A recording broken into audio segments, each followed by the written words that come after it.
this was already adjusted, right? You know, there is a disadvantage and advantage of being small. I remember every time I go to the grocery, you know, and then I want to take something, I will look around. And can you please grab something for me because I cannot reach? So anyway, thank you so much. I don't think so that I'm a guest, okay? I'm a part of this wonderful family, and I really love to come to Scarborough. So every time that I will be asked to come here, oh my gosh, the excitement is up to the roof. You know the reason why? Because, you know, guys, you have the pool of grace and mercy to me. Because you know me, right? I have the tendency, you know, when I start talking about the Word of God, you know, it will become a conference. But I promise, I know the weather is so beautiful, and maybe some of you are still wanting to go to the park. You can go, okay? After the conference. So, anyway, you know, we just had a conference, leadership conference. You know, I'm so amazed with the worship here, especially if it is Sister Gillian. You know, I was gifted with talking, but not with singing. But I learned the tip on how my voice will be beautiful. I was singing, I said, why all of a sudden I can sing so beautifully? And then when I look at the back, it was Sister Gillian. It resonates, you know, it vibrates. So glory to God. So I know I told you, it's a very problem, but I told to my husband, please give me 30, you know, when it's already 30 minutes, give me a sign. And he told me, hon, you will never follow. Okay, so anyway, thank you so much again. Again, it's a great privilege to be with you, to share the Word of God. But I just want to let you know, you almost miss us. You know, when we are coming here, we are almost being hit by SUV, Mercedes. But you know, it's not time yet, right? Maybe the Lord said, hey, you still have a lot of preachings to do. It's not time yet for you to die, okay? So praise the Lord. But you know what? If it happens, I said, what a beautiful way to die. You're still in the presence of the Lord, and your heart is to serve the Lord. Rather than you are supposed to be in the church and you are elsewhere, right? So glory to God. Oh, I'm sorry. Maybe some people here are not, and they're there, right? But you know, that's why nobody knows, right? But it's always good. You need to be on the right time and the right place. Okay? Praise God. Okay, so that is just an introduction. You know what? Every time that I will be preaching, oh my gosh, my family will have butterflies on their stomach. And the reason for that, because they will never know what is going to come out in my mouth. Okay? And then after the service, they will always say, Mom, and we will have a family talk. But because my personality is dominant, and I talk to the Holy Spirit. Okay? Okay, but this time, my husband and my children, they are free. Because I will be using the illustration in, sharing to you the message for today. Amen? Are you ready? Oh, because I don't want you to be sleeping, because this is the holy hours. Especially for those people at the back. Okay, why I don't think so? There's so much space here. You know, when the rapture comes, God will start in the front rows. You know, when you go to Brampton, I always sit in the front row. Because, you dress up, you prepare yourself. Why? You know, in the concert, you always want to be seated in the front row because the most expensive, right? How much more when you go to the church? You don't want to miss anything, right? Right? So hopefully, I will be coming back in August. Is it August? I want to make sure the first rows will be occupied. And God will bless you for that. That is a simple obedience. Okay? Don't rush going out, right? Amen? So they will pray, hopefully Sister Bandy will not come here on August. Unfortunately, it's already scheduled, so there's no way. I will be coming back whether you like it or not, okay? So, anyway, so what you can see in the pictures are three amazing guys. The other one, this one on the left, is Albert McCain. Hopefully, I did not murder his name. And the other one is, who is that? Mordecai Ham Revival. Because during that time, it's always the revival. And of course, we know very sure that the one on the left, which is Billy, oh, you pronounce it very right, Billy Graham, okay? So it was on November 1st, 1934, the 16 years old son of a farmer, Billy Graham, made the decision to follow Jesus Christ, okay? Which marked the beginning of a ministry that would reach millions of people worldwide for over 60 years. And even after his passing at age 99, his ministry continued to flourish through his family and followers. So what is the secret of having a long life? Serve. Okay? Serve. 99 years old, one more year, 100, right? So that's why we are being preserved by the Lord, even though with the accident, because we're serving the Lord. Amen? Okay. So while not everyone is called to be Billy Graham, all of us are called to share the gospel with the same passion like Albert McMacken. We don't know him that much, right? But he was the one who introduced Jesus Christ to Billy Graham. He was only 24 years old, and he was a laborer in the farm of the Billy Graham. Okay? So imagine, it took a lot of courage to him to share Jesus Christ to his, landlord or whatever, right?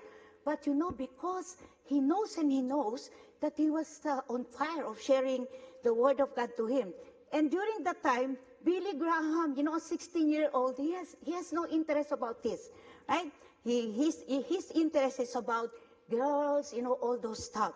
And then what happened then is Pastor Albert, he tricked Billy Graham, and he told him, you know what? There will be a lot of beautiful girls. So come with us. And in fact, you will be the one who will be driving the truck. So this young Billy Graham, to cut the story short, okay, so he came. So first day, second day, third day, fourth day, fifth day, on the sixth day, he decided to accept the Lord. And sometimes it could happen to us, Like sometimes you share the gospel to somebody, you get disappointed first day because you're thinking on sharing it, immediately the person will accept the Lord. No, it doesn't happen because we are not the one who will convict the person. It is the Holy Spirit, so that the glory will belongs to God. Okay? So, remember the time that you first accepted the Lord. Oh, for sure. Everywhere you go, every corner, maybe you will also talk to the roof and say, accept the Lord. Right? Right? That's how passionate we are. Right? But all of a sudden, as time goes by, if you will not be careful, that passion will die down without you knowing it. Right? So what happened?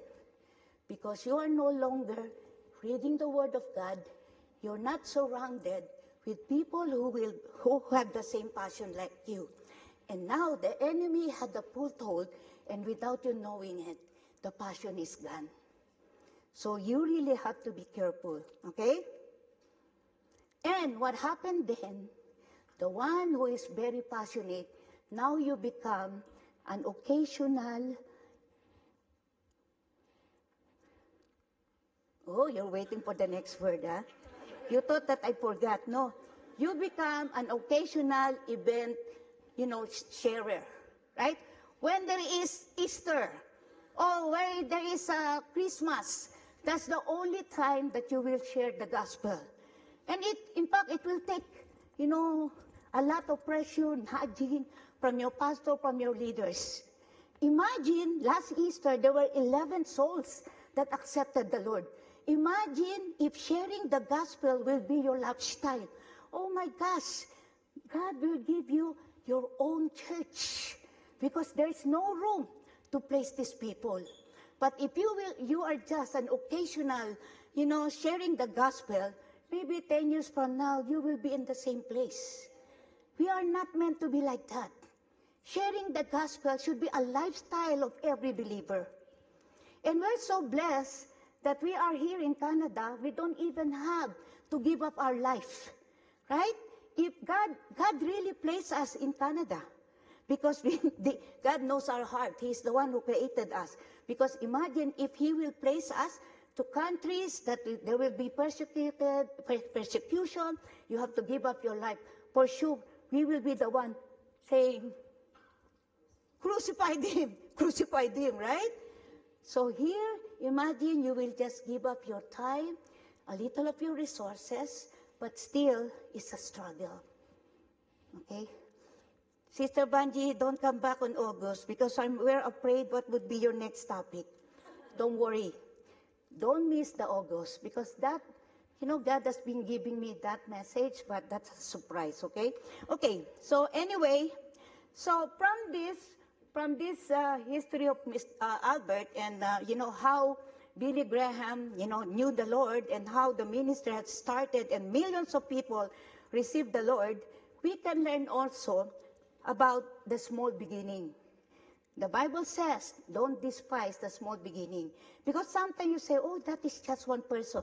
But that one person belongs to a family. So 1 become 5, become 10, become 100,000 and millions if you don't stop. But if you don't even start with 1, so what's going to happen? Nothing. Oh, I fed you, that's why you're able to say nothing, okay? Anyway, so praise the Lord, okay? As we can read in Luke 15:7, what does it say here? I tell you that in the same way there will be more rejoicing in heaven over one sinner who repents than over 99 righteous person who do not need to repent. So God, He leaves the 99 to pursue the one. So do not minimize the value of one person who will receive the Lord. Amen? So, me, I love action because I don't want you to be sleeping, okay? So, the title of my message is One Soul Saved and All Heaven Rejoices. Okay? So, I want you to stand up on your feet, okay, because you started, okay? Okay, with action, okay? I want you to show the action to the person on your left and the person on your right. Are you ready, Scarborough? Okay, so 1, 2, 3, go. One soul saved, and all of heaven rejoices. Amen. Hallelujah. Okay, so when you go out of this church, okay, when you meet with somebody, one soul saved, and all of heaven rejoices. With the matching moving, okay? Praise the Lord. Thank you so much. Okay, let us pray. Heavenly Father, we thank you for this time, oh God, that you have gathered us, oh Lord. Lord, today is a celebration of Pentecost, oh Lord God. Lord, we pray that your Holy Spirit will saturate every heart who are here, oh God. Lord, let your will be done, oh Lord God. Lord, those who need to be saved, oh Lord God, we pray that they will be saved, oh Lord God. Those who need to rekindle their passion to you, oh Lord God, I pray, oh Lord, that the word that we will learn today, oh Lord God, will saturate their soul, oh God. Lord, we thank you. Let your will be done in our midst. In Jesus' name, amen. Okay. So, Jesus loves us so much that before he ascended to heaven, he gathered his disciples. You know, when the person, in our, our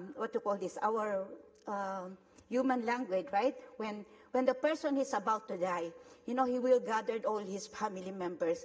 And hopefully, that person has a lot of money to share with the, with his family members. For sure, it's all debts. Okay? So anyway, so before Jesus Christ ascended to heaven, he called his disciples.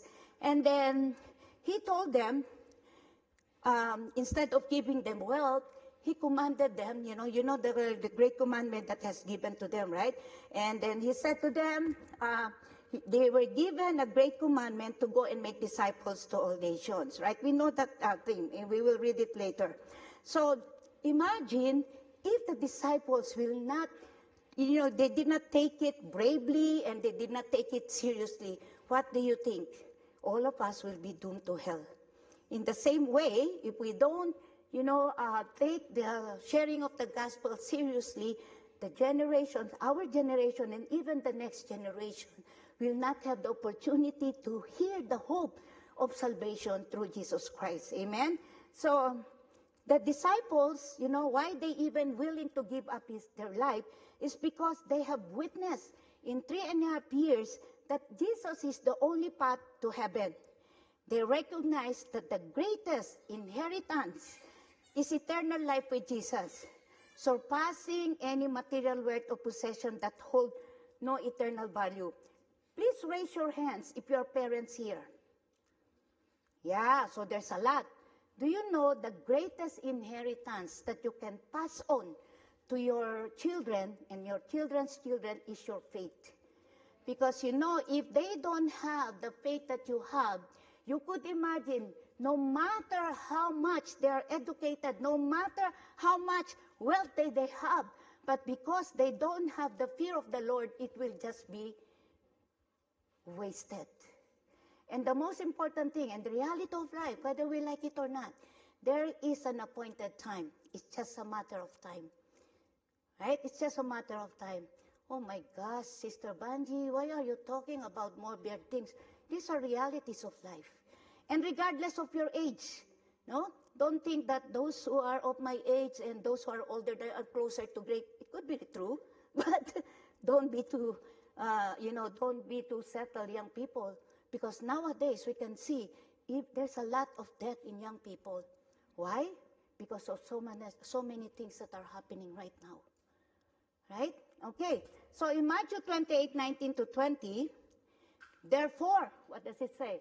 Therefore, go and make disciples of all nations, baptizing them in the name of the Father and of the Son and of the Holy Spirit. When we say therefore, that's a conclusion. So you cannot argue with that anymore. Therefore, it's a conclusion of the earlier verses. And then that it says, go.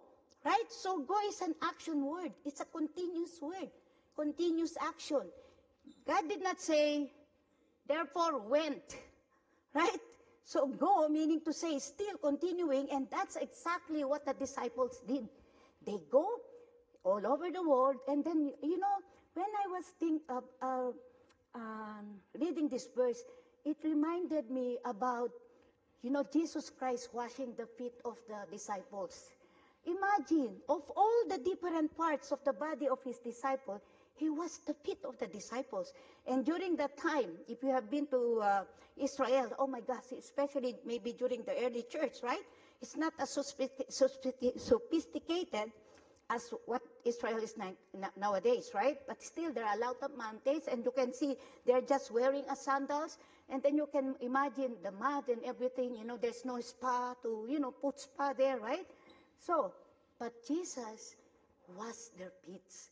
And maybe during that time when he was washing the feet of the disciples, he said, you know what? Because I know you will be going to different places. You will be using your feet to go to places, mountains after mountains. You know, that's why when you see your feet is not just meant to go to work, but our feet is also designed to bring the good news to every places. Amen? Are you sure? Amen. Okay.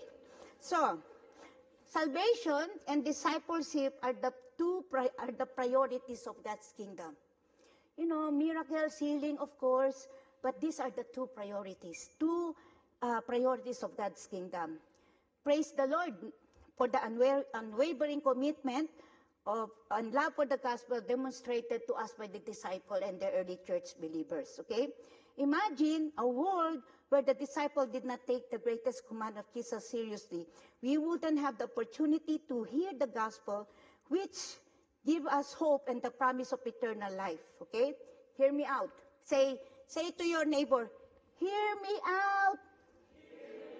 Okay. Can you see this ball? Okay? So imagine this ball is the gospel, which according to the word of God is a sacred duty to every believer. Okay? Imagine if I will drop this ball. Okay? So the ball will be all over the place. Right? It's all over the place.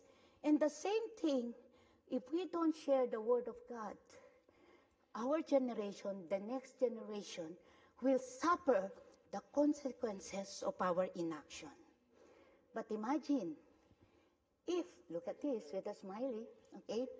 Imagine this ball, which is sacred, which is the Word of God, if I will pass it on lovingly, sacrificially to the person, of course, I'll start with my lovey-dovey, okay? Okay?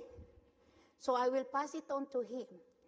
And the same way, Brother Saldi will lovingly, sacrificially, patiently, will pass on to the next person. Okay? And the next person will do the same thing. I'm pretty sure, even to the last person to this room, will be able to hear and experience the good news, the hope of salvation to Jesus Christ. That's why the very last person will also have a smiley face. Amen? Amen. Okay. We are called, as believers, we are called to spread the gospel to all nations. If you come to Brampton, I'm so amazed. For many years we've been praying in the leadership, in our power, for God to bring all nations to the church. Because God did not just die for the Filipinos. Oh my gosh, it will be boring if it's all Filipino, because we will be eating pansit, kare-kare, the same thing, right? So, God died for all nations. So when you go to Brampton right now, oh my gosh, all the colors are being represented. And here in Canada, you don't even have to go out of the country. When you take the bus, all the nations are there. So you have no excuse to reach out. But sometimes, that is not our comfort zone. But I have a problem with that. When we are in our workplace, you can speak English. But when you're sharing the gospel, you're just limited in the Filipinos community. God died for all nations. Remember that. Tell the person on your right, on your left. Why you're just whispering? Nudge. Okay? God died for all nations. It will be boring if it all be Filipinos. Diversity is beautiful. Let's embrace all nations. Amen? Okay. So, I know that you have the desire. Hopefully. Yeah, I know, right? But sometimes there are reasons why, sometimes you are hesitant to share the gospel, right?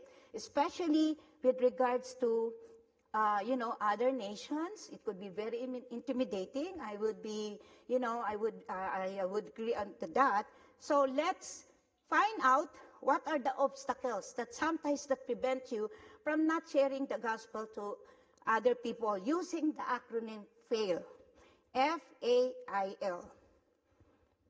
Okay, so the first one, say to your neighbor to make sure that everyone is awake, okay? Number one is fear. Do you agree? Fear, okay? So one way to define fear is that you step outside of your comfort zone. And I'm telling you the truth, it takes a lot of courage, it takes a lot of intentionality to do that. Because again, oh my gosh, I really don't know what to say. What if the person will reject me, right? And so on and so forth, right? And because of that, you will start this self-doubt. Can I really do it? What if I made the wrong word? And instead of, witnessing, then you yourself, sometimes, you share your faith to other, and that person is deeply rooted to her faith, and without you knowing it, now you are the one who is converted to his faith, right? To her faith, right? Okay? So fear is number one. So we can see that when God sends you, remember, this is God's agenda. To win souls, to win the lost.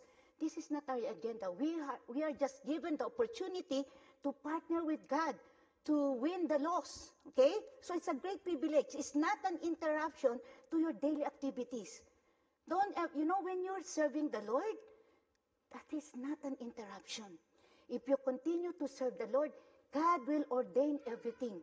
And you will see how God will bless you, not only you, but your next generation. Okay? So when sharing your gospel, you might initially dwell on your weaknesses. Instead of, trying to see what are your strengths, immediately because you want to find some excuses not to do it. I don't know what to say, and how to approach these people.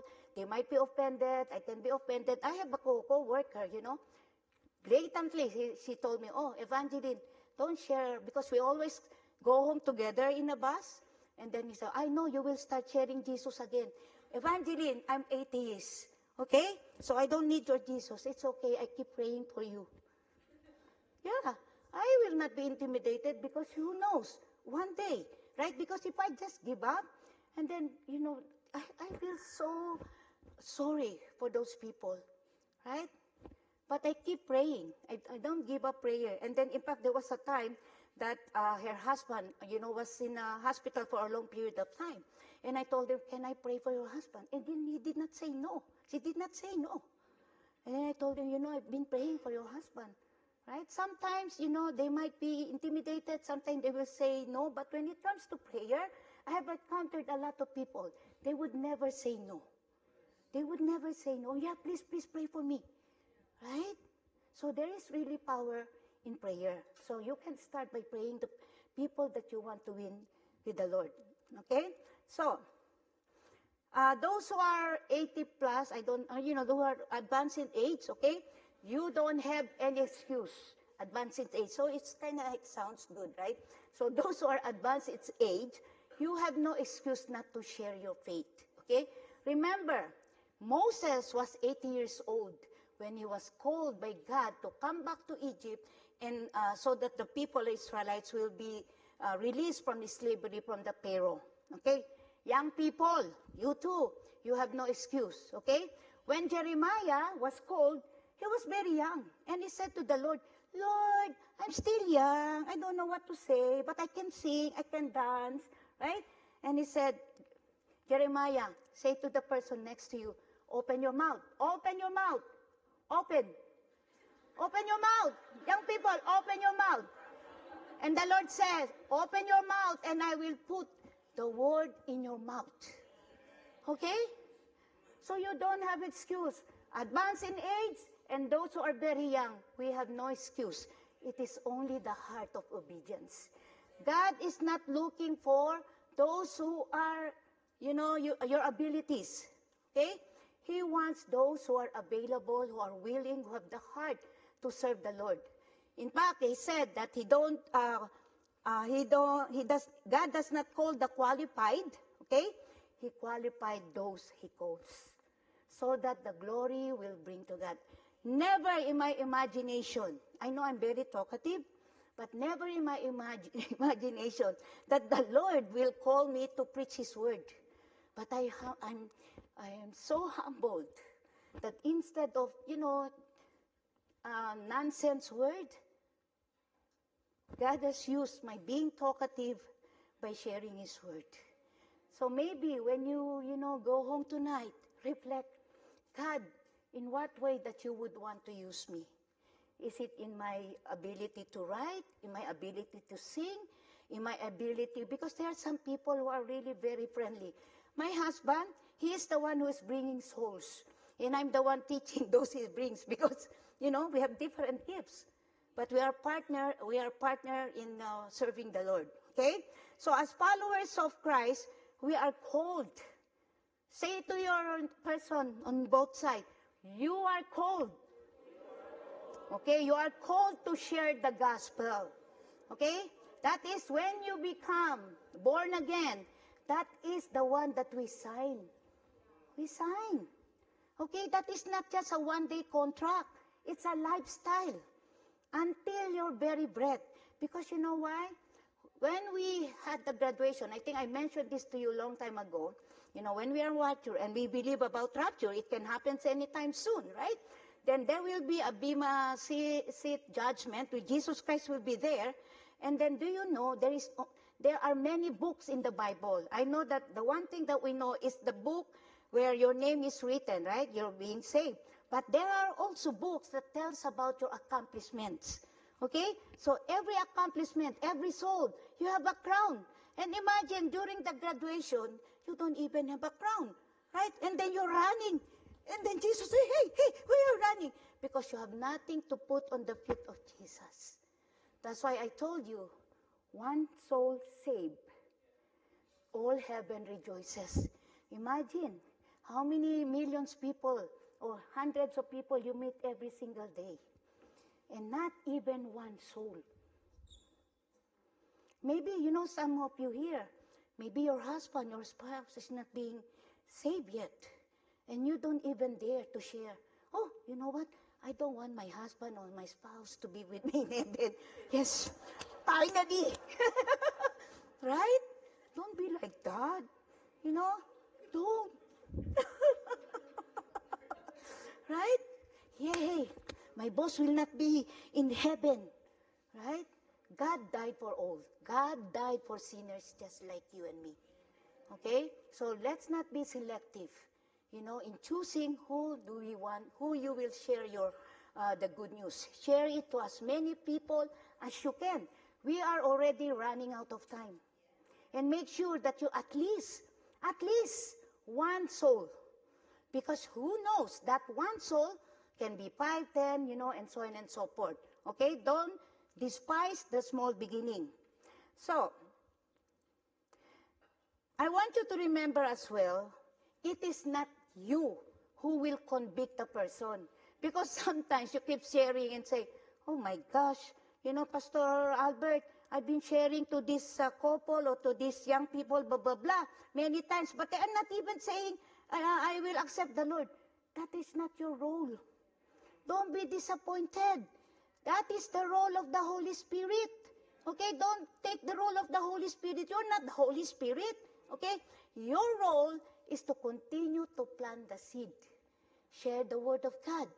Do you know the parable of the sowers? Out of 4, there is one that will grow. So, one is, you need to at least 4, so that at least one. Right?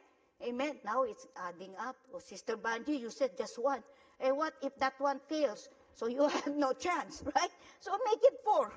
Maybe at least you have 4 people, right? Start with your family. Amen? Okay. So in 2 Timothy, fear is from the enemy. And we can read that in 2 Timothy 1:7. For God has not given us a spirit of fear and timidity, but of love and self-discipline. So when you're succumb with your fear, it is not from the Lord.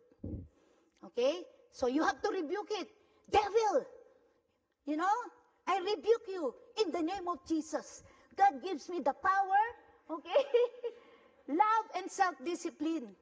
Okay? The problem, if you don't know the word of God, how can you fight back with the enemy? So what you're gonna do, I am so much in fear, right? But if you know the word of God, fear does not come from God, from God. It comes from the enemy. So you can rebuke it with the word of God. Amen? Okay. The only fear we must have, oh my gosh, I'm sweating. What is happening here? Okay. The only fear it's good that I did not wear a long sleeve. Supposed to be I'm gonna wear a long sleeve. It's good that I decided to wear something like this. Okay, the only fear we must have is the fear of the Lord. Fear in this context means reverence or deep respect.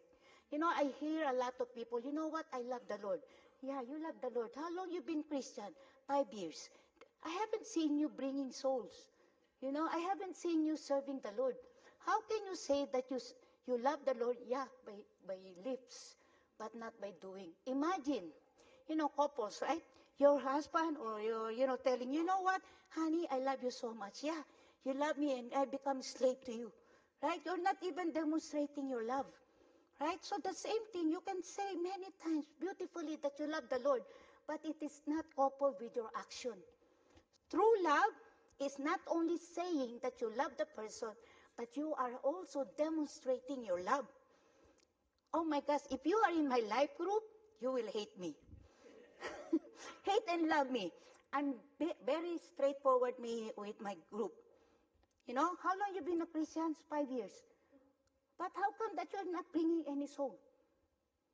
You're not accountable to me. You're accountable to God. Loving God is demonstrating that you love God by doing the will of the Father. Do you know the will of the Father? The will of the Father is to win the lost.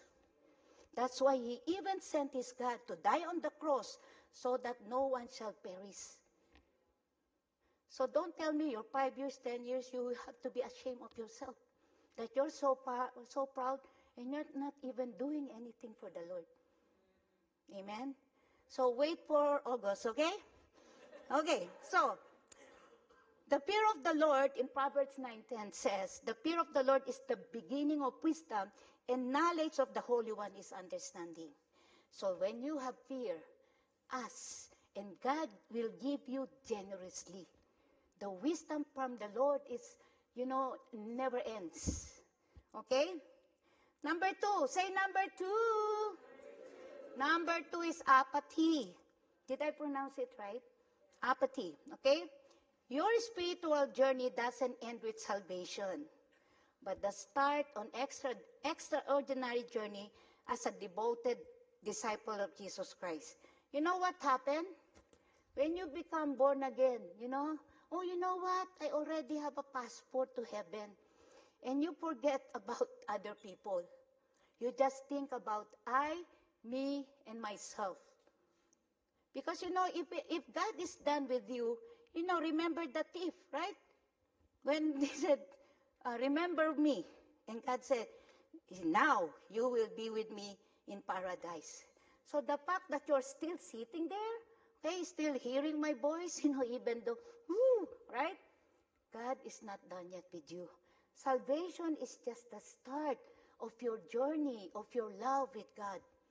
Don't be just content, oh, you know what, I'm saved, I have my passport to heaven. That is just a beginning.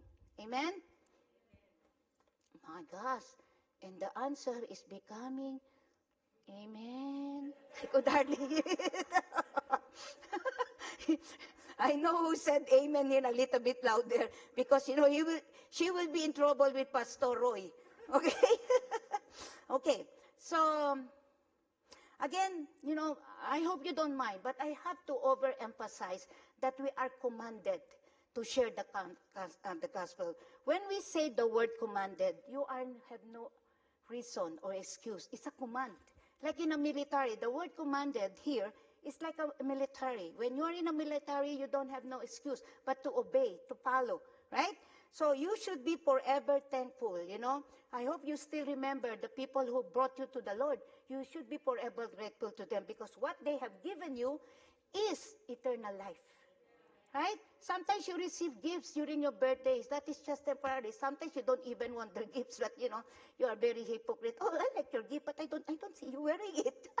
Then you recycle it, you give it to other people. No? Okay? So, imagine, what they have given you is eternal life. That's why, how this person cares to you, you should be to reciprocate what they have done to you. You do the same thing. You also have to share the gospel, to other people. Oh my gosh, Pastor Albert, I think I will be in trouble. They're not looking at me right now. Okay, the very heartbeat. Do you know what the very heartbeat of Jesus? As recorded in Matthew 9:36-38. Let's see. When he saw the crowds, and this is the time that he is entering Jerusalem, right? He had compassion in the donkey because they were harassed and helpless like sheep without a shepherd. Next.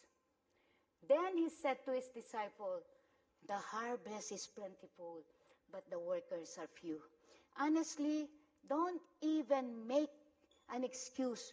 Oh, you know what? I have no one to share the gospel. God will not say that there is. Actually, right now, you will be amazed. At Brampton, there's a lot of people coming. And how did they know us? Through the, Facebook, something like that. People are so thirsty. People are really looking for something.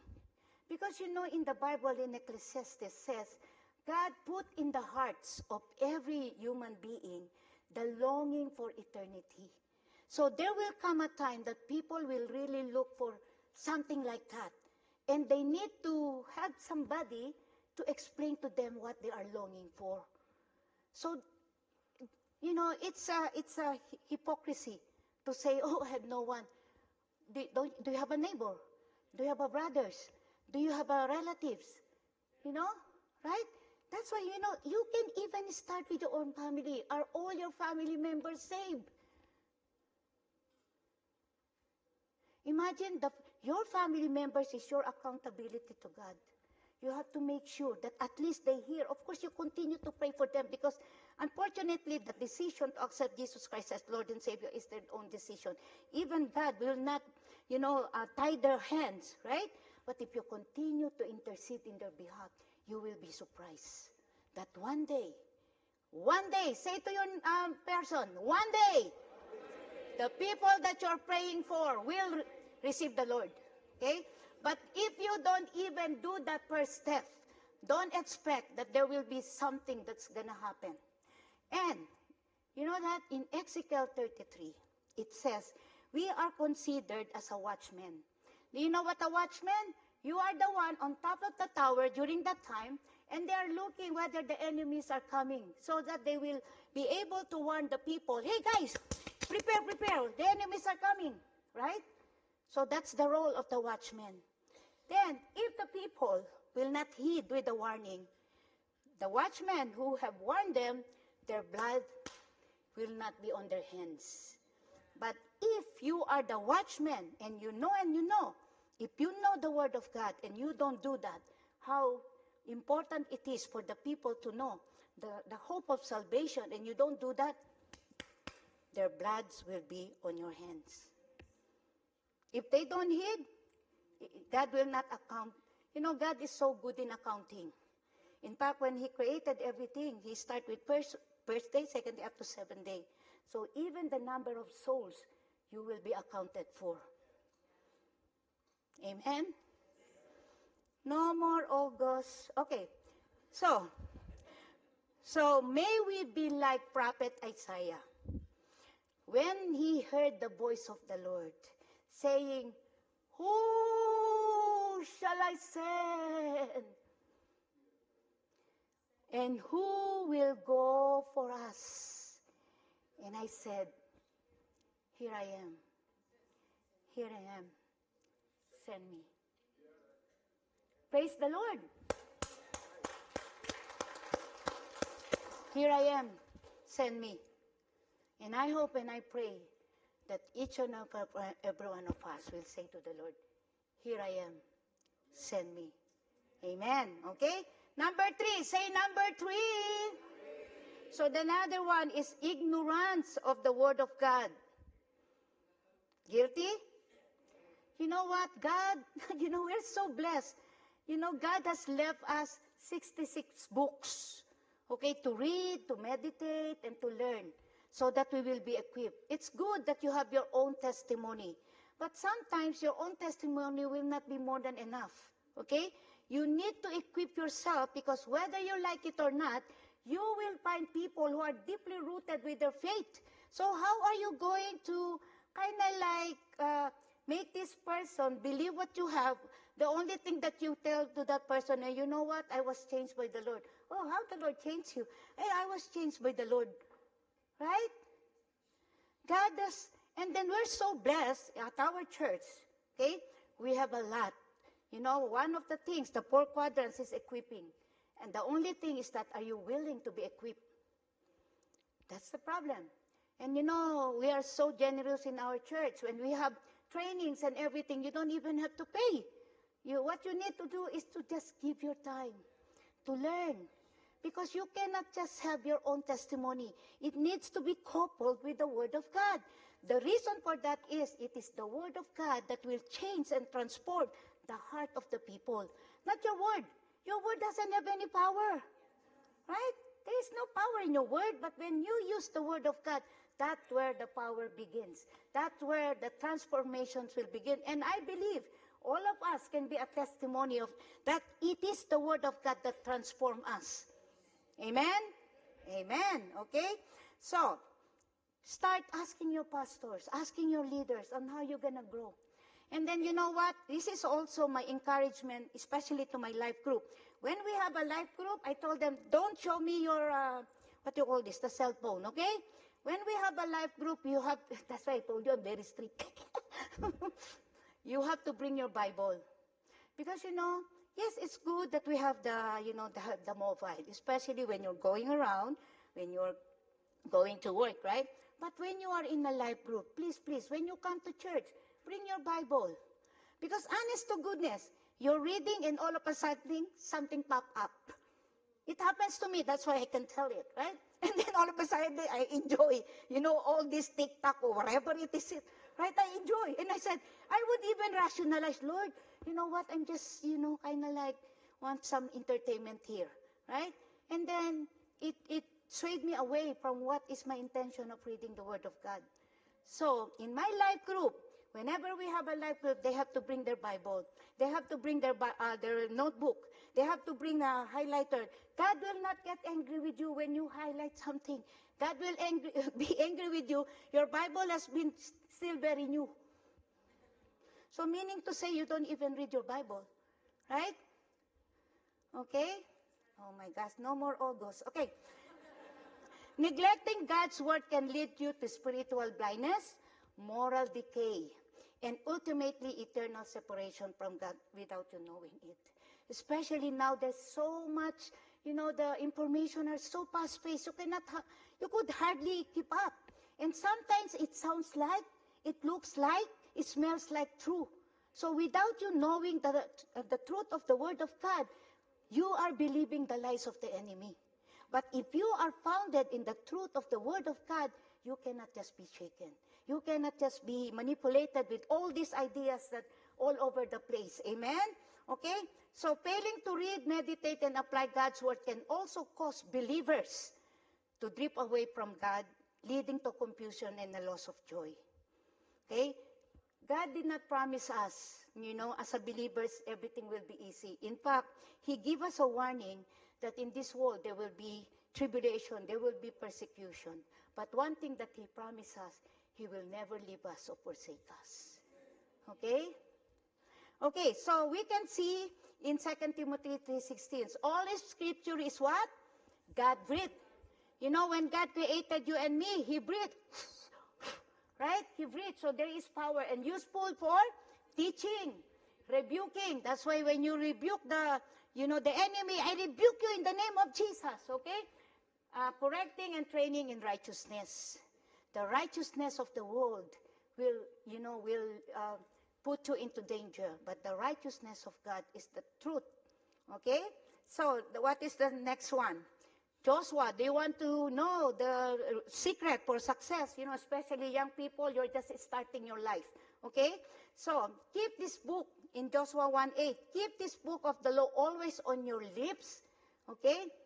Meditate it day and night so that you may be careful to do everything written on it. Then, say, then, you will be prosperous and successful. 1 Peter 3:15 says, but in your heart, revere Christ as Lord. Always be prepared, okay? That's why I told you your testimony is not enough.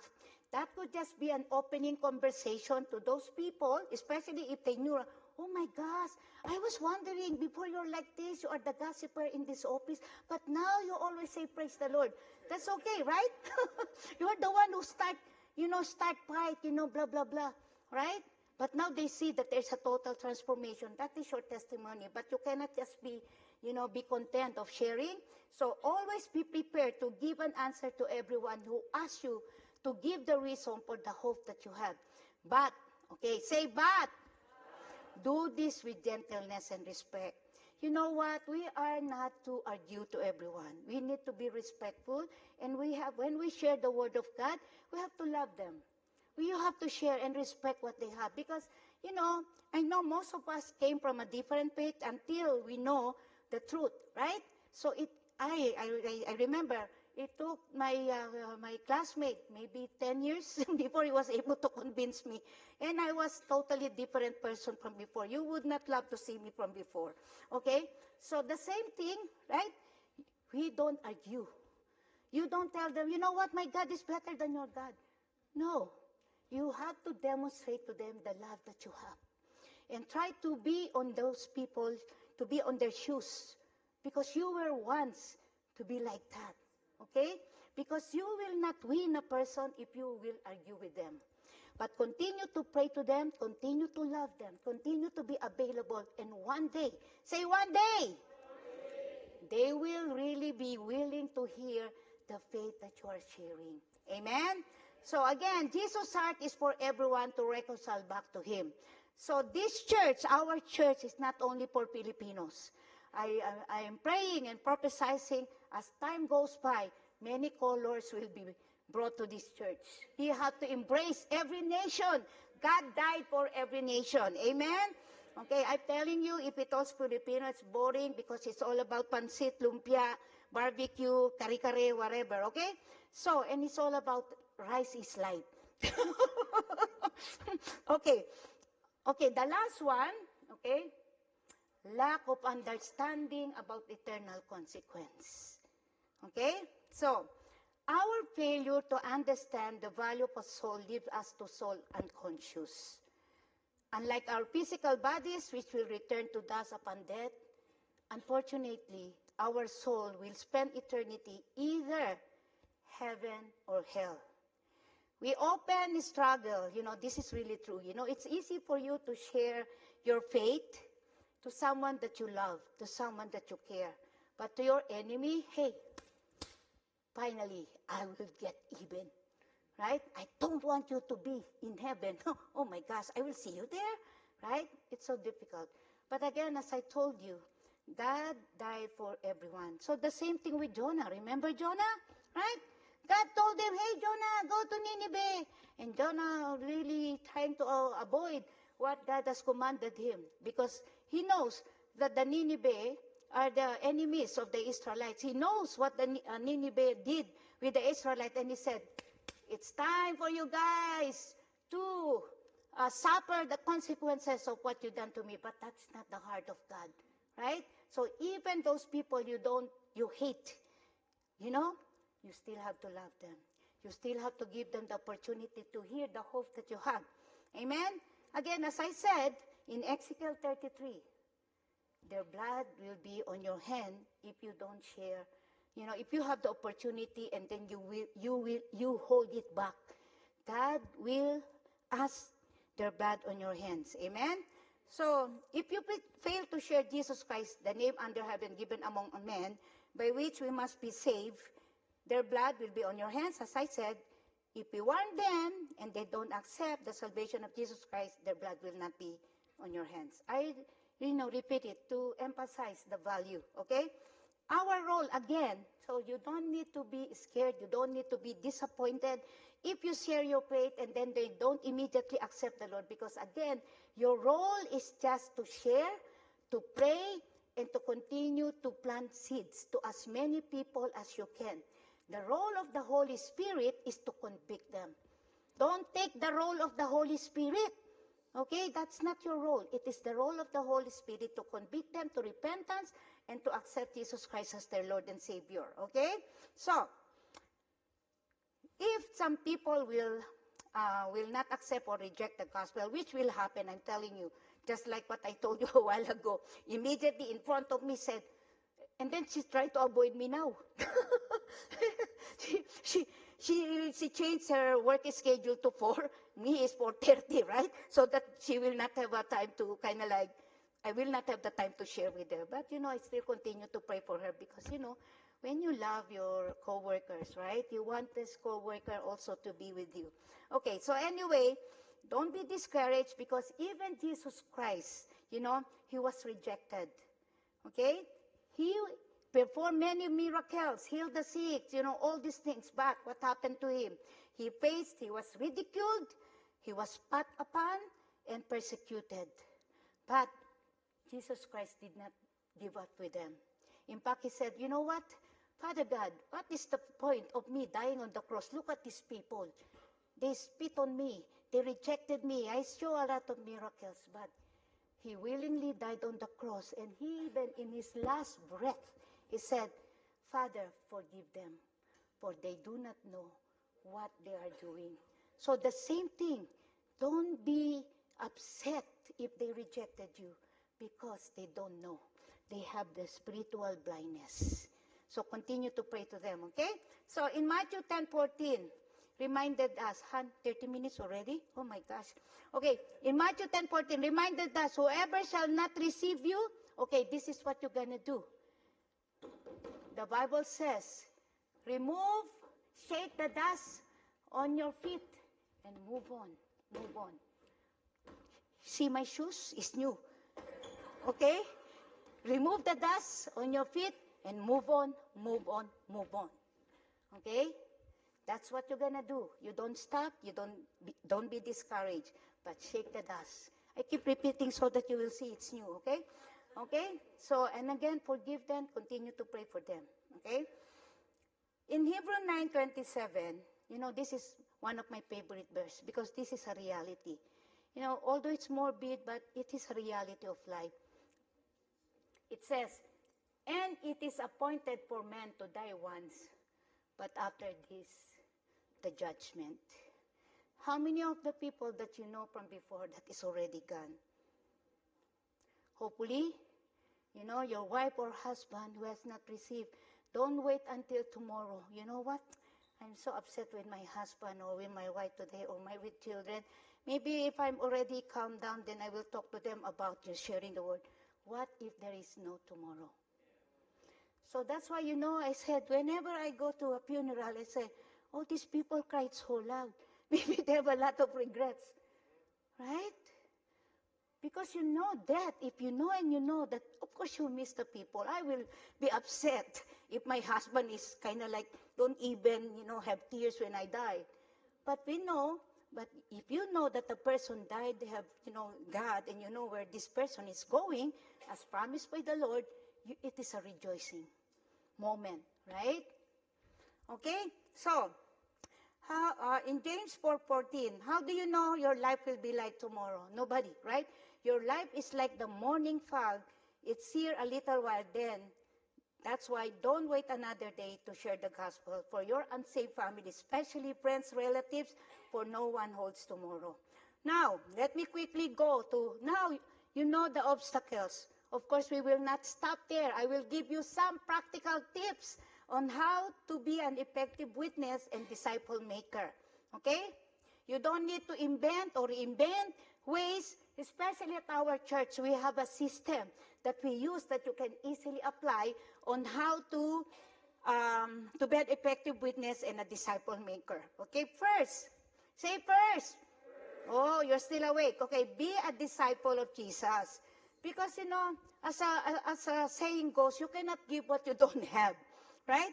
So start first. And I believe, hopefully, if there are some people here that you haven't surrendered your life to Jesus Christ, this is your moment. Don't wait until tomorrow or next Sunday because no one can promise tomorrow. So if you haven't decided that you haven't received Jesus Christ as your Lord, this is your moment. Okay?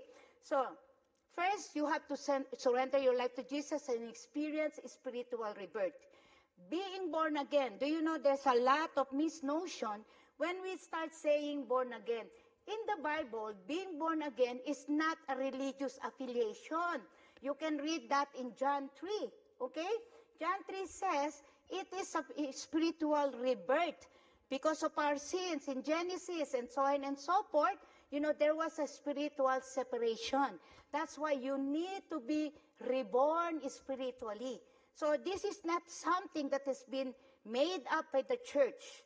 So being born again is you rebirth your spiritual, you are now again connected to God, okay? So rather, it is a profound spiritual transformation that occurs through repentance. You have to repent, okay? We know that all have sinned and fall short in the glory of God. No one is righteous, okay? There is no white, black, whatever kind lies. We all miss the mark, amen? Faith in Jesus and accepting Jesus Christ as your Lord and Savior. So as we can see in John 3:3, Jesus replied, very truly, I tell you, no one, say no one, can see the kingdom of God. Amen. Okay, until you are born again. Matthew 4:19, then he said to them, follow me, make you fishers of men. As you continue to grow in your faith, seek to deepen your relationship with Jesus. That's why I told you being born again is just the beginning. Being saved is just the beginning of your, long life journey with the Lord. And the more that you become closer to God, the more that you will fall in love with Him. The same thing, for these young people, right? The more that you get together with your lovey-dovey or your sweetheart, your boyfriend, what? The more that you get to know the person. And I truly believe, even those people who have been married for many years, what is the secret? Because you've been together, you're knowing each other from time to time, right? No amount of relationship will last if you don't invest your time, if you don't invest your kind of like relationship, build your relationship, okay? Remember, witnessing can happen at any time. So wherever your feet, God sets your feet in your workplace, in the market. My husband, whenever we go to the, store, Chinese store, oh my gosh, he has a lot of friends. Oh, my friends and friends. And then immediately he will get the number and everything. And especially when Father's Day, he has already invited a lot of people to come. Because you never know. Right, God? And it's so good that we use these events. But don't wait for the events in the church for you to invite people. Everywhere you go, have the heart of Jesus to win, to find the lost. Amen? Okay? So from the beginning to end of His ministry, we know Jesus' heart is to save people. Number 2, say number 2. Again, as I told you, you don't have to invent or reinvent. Here at our church, you can use our Champion Life discipleship process. I hope you know, especially the leaders, okay? I hope you know the 5 I's. What are the 5 I's? Number 1, introduce who? Okay, because you might introduce the pastor or the other one. So first, you have to introduce Jesus. Okay? Because it's easy to say introduce. Introduce who? Introduce Jesus to everyone, okay?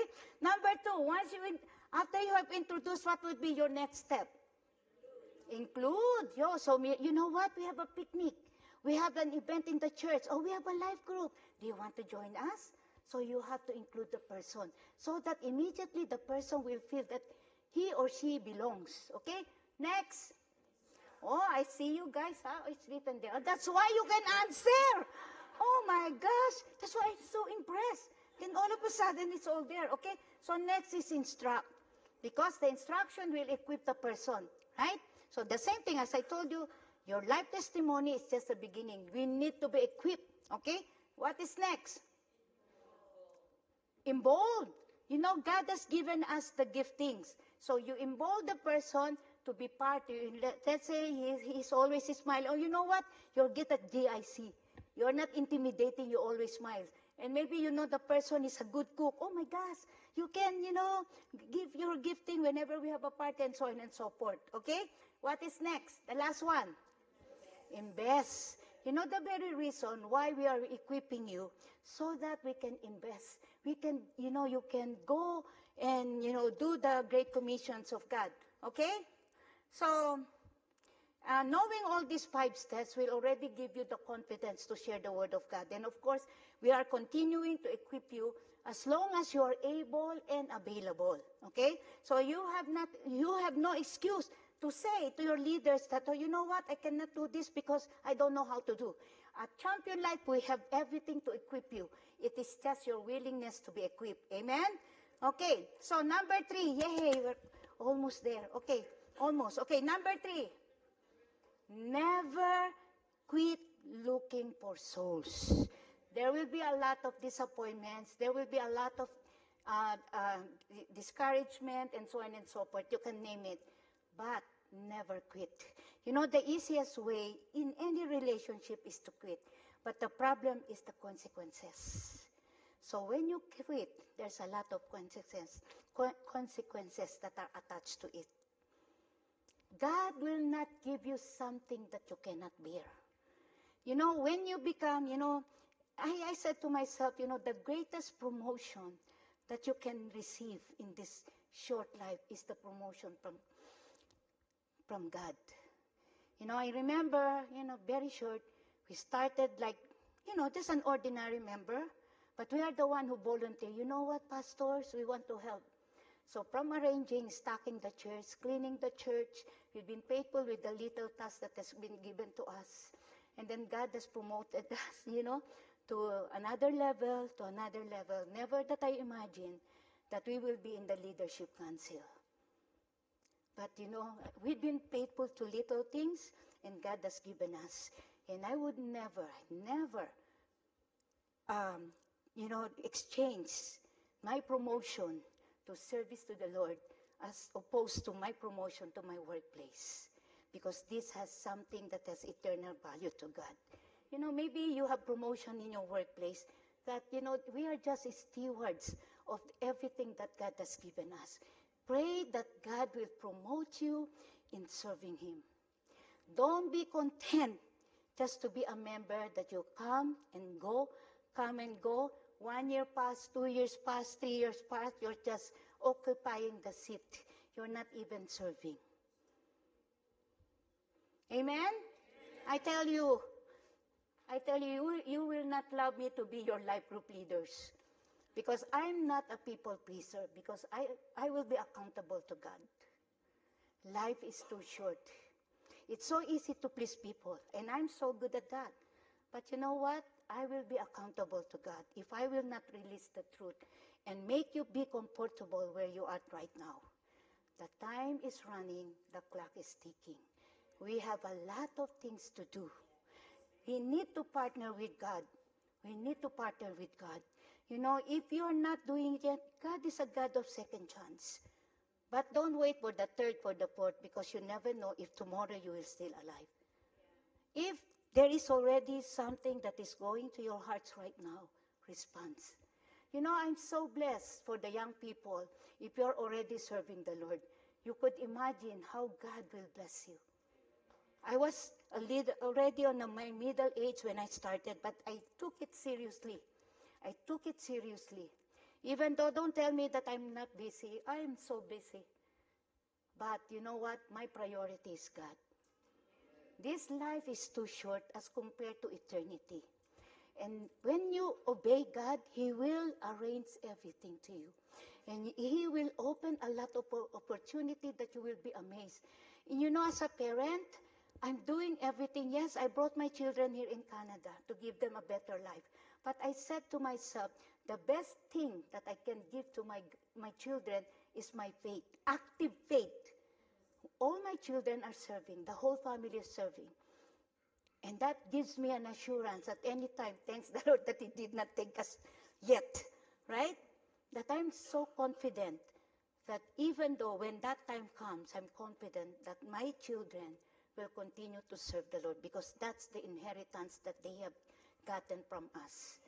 Parents, don't expect your children to serve the Lord if you yourself, you're not serving. Don't expect your children to have this passion to the Lord if you yourself, if they don't see into you. If you compromise your time, coming to the church, and then you will tell them you come. No, they will not. Parenting is role modeling. When they see it from you, it will be easy for them to follow. Okay? So 1 Corinthians 15:5. Therefore, my dear brothers and sisters, okay? Stand firm. Let nothing move you. Always give yourself fully. Say fully. To the work of the Lord, because you know that your labor in the Lord is not in vain. God is never an interruption. God will bless you in many ways. Blessing doesn't come only with money, with wealth. When you're able to sleep peacefully without taking any pills, when your children are in order, when everything is in order, money cannot compensate any failure in the family. Amen? Okay? 1 Thessalonians. And then you know what? Another thing. You cannot bring nothing. Nothing. Okay? Some people, I know Filipinos, in our community were very hardworking. We would compromise the Sunday, that 2 hours of coming to the service because there is an overtime. Stop doing it. God will bless you. Order. Align yourself to the Word of God and you will see God will open up gates of heaven. Okay, to bless you. Okay? 1 Thessalonians 2:19. I know I'm over time. After all, what give us hope and joy? And what will be our proud rewards and crown as we stand before our Lord Jesus Christ when He returns? Okay, as we conclude. Finally, conclusion. But you know that my conclusion is so long. Okay, as we conclude. Oh my gosh, it's 2 pages. Okay, as we conclude, okay, let us recall the parable of the rich man and Lazarus in the book of life. Okay, in the book of Luke, where the rich man suffering in torment in Hades. We know this story, right? Begs Father Abraham to send Lazarus back to the earth to warn. He even know the numbers of his brothers. So for sure, you know how many members of your family who doesn't know yet the Lord. He said, hey, Father Abraham, you know what? I still have 5 brothers. Can you please send Lazarus so that they can be warned, so that they will not be on the same place that I'm here right now. And then, you know, Father Abraham said, if they don't listen to Moses and the prophets, they will not be convinced, even if someone rises from the dead. Oh, it would be scary, right? Okay, one thing we know for sure is that the time to make a decision for Jesus is now. So if there is still here that is not, you know, surrendering your life to Jesus, the time is now. You are not hearing this word. Maybe those people who are online, you know, maybe you're not hearing it accidentally. God is a God of order. Okay? So, not tomorrow or the day after tomorrow. You do whatever you can, you know, for us believers to share the gospel to all those around us. Jesus' heart, again, is for the lost. He is patient with the judgment because he is waiting for more to receive him. Let us partner with God and reach the lost. 2 Peter 3:9, okay, says, the Lord is not slow in keeping his promise, as some understand his slowness. Instead, he is patient with you, not wanting anyone to perish, but everyone to come to repentance. Because God, in John 3:16, for God so loved the world that he gave his one and only Son, that whoever believes in him shall not perish but have eternal life. Again, as a true disciples of Jesus, we must share his compassion. Let's face it, time is running out. Tomorrow is not promised. So let's have a heart of urgency, okay? Urgency to share the gospel, making every day a mission accomplished by sharing the gospel. Not every event, okay? Father's Day, Mother's Day, Easter, or Christmas, but make it as a lifestyle. Let's continue to be the mouth, hands, and feet of Jesus to share the gospel to the lost. Can I ask everyone to stand?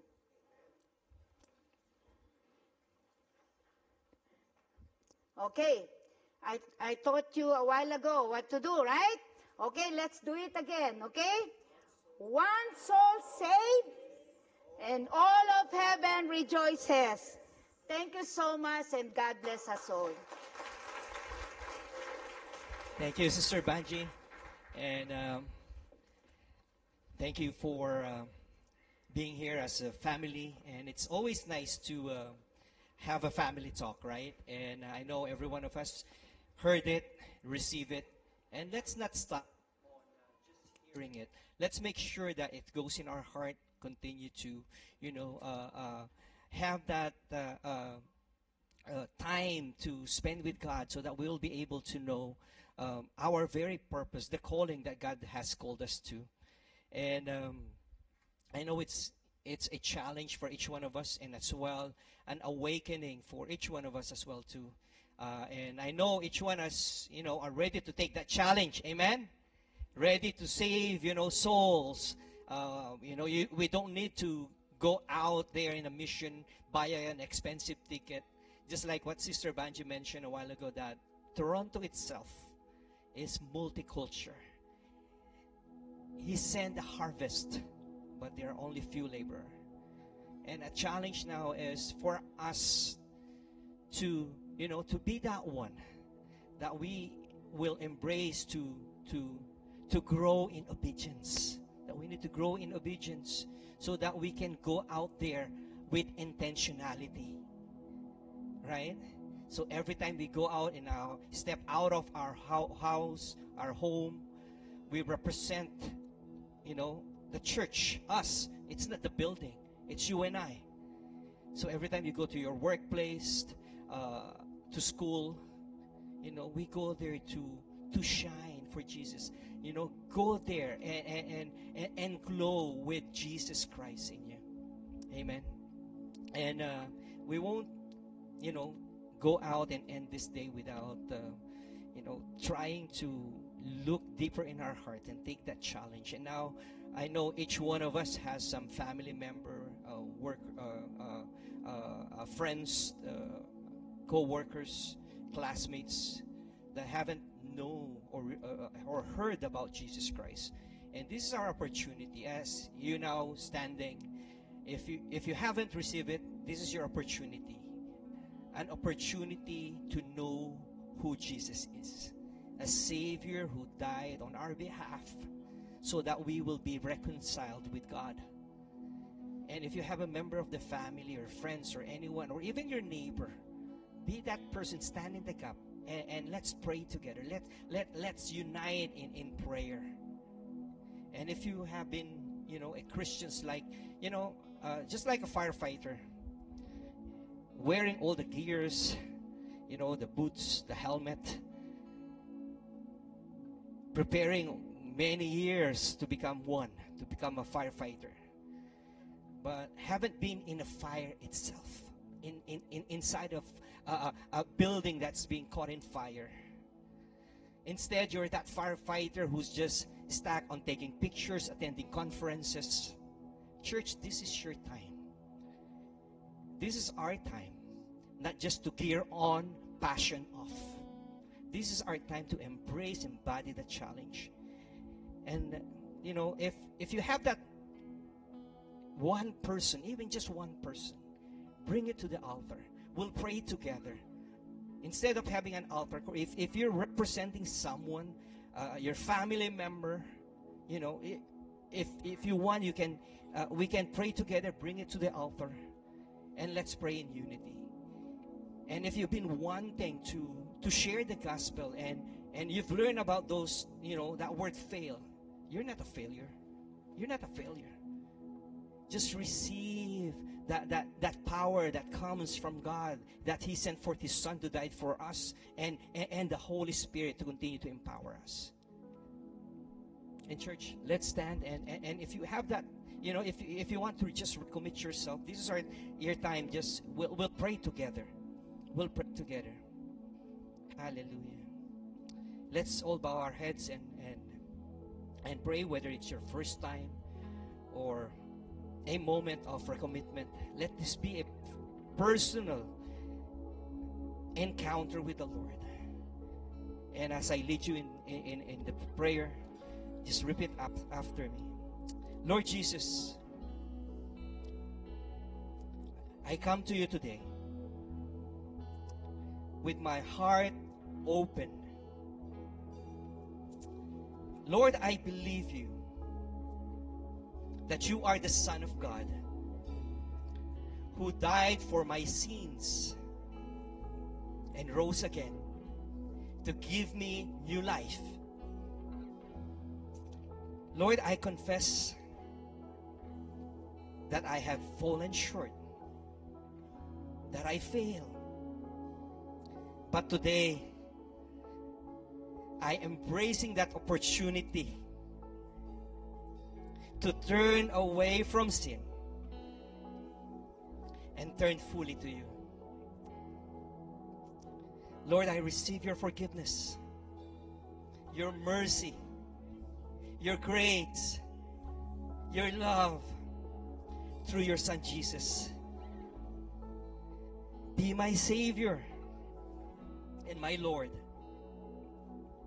Lead me from this day forward as I surrender my past, surrender my present and my future into your hands. And for those who are recommitting your lives, let's pray this. Lord, rekindle the fire. Allow that passion to grow in me. Restore what's been broken Renew my passion for you. Lord, use me. Use my life for your glory. I am yours now and forever. In Jesus' name, amen and amen. Amen. Now let's extend our hands to heaven as we pray for the benediction. Hallelujah. Now may the Lord bless you and keep you. May His face shine upon you and be gracious to you. May the love of Jesus fill your heart. The power of the Holy Spirit guide your step. And the truth of the gospel ignite your purpose. You are saved, you are sealed and sent. Walk in the joy of salvation, the strength of grace and the mission of heaven.